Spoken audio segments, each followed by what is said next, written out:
No Marine left behind. This is a core sacred ethos and the unofficial motto of the US Marine Corps.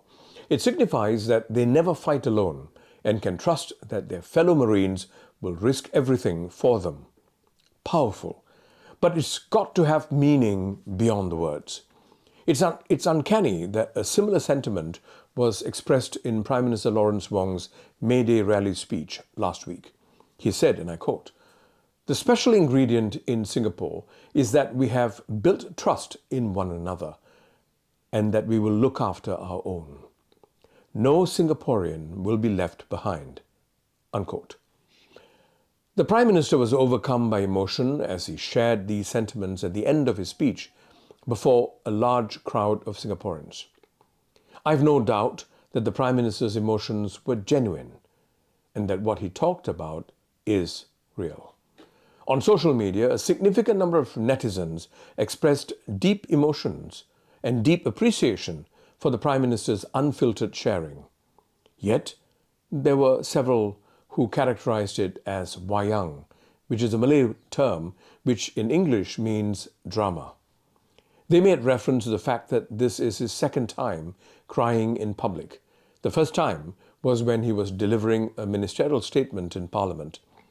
He was paying tribute to the selfless dedication of frontline healthcare workers during the COVID-19 pandemic. He became emotional in Parliament and had to pause to regain his composure. My sense is that for most people, except for some hardcore cynics, of course, the sentiments expressed by Lawrence Wong resonated. COVID, like SARS, brought out a lot of emotions, especially among Singaporeans. Our age-old political culture, however, is based on high control, low theatre, and a skepticism of performative emotion. So when a political leader cries, there's a risk he would be seen as weak and soft. The clear exception is when the context is existential. Now, this is why, till today, I believe, when we watch the black and white reel of founding Prime Minister Lee Kuan Yew crying on the 9th of August, 1965, we feel emotional. It was during the historic press conference to announce Singapore's unceremonious exit from the Federation of Malaysia. I would like to believe that hardly anyone saw it as weakness. It was grief, uncertainty, and the weight of history falling on his shoulders. That particular moment didn't diminish him. It immortalized him. It told Singaporeans, this is not theatrics. It is existential and real. It became a rallying call for us to stand behind our leader. Another reason why I don't think it diminished Lee Kuan Yew's standing was that he had already established himself as a tough, no-nonsense leader by then.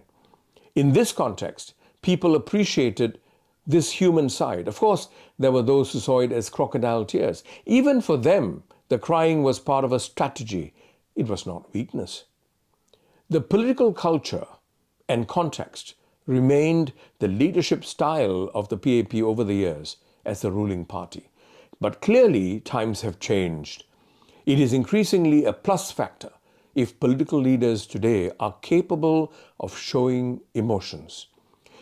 People expect leadership to be not merely administrative. It needs to be moral, psychological, and deeply human. This shift is global. It's not just in Singapore. President Barack Obama teared up when speaking about the victims of the Sandy Hook school shooting.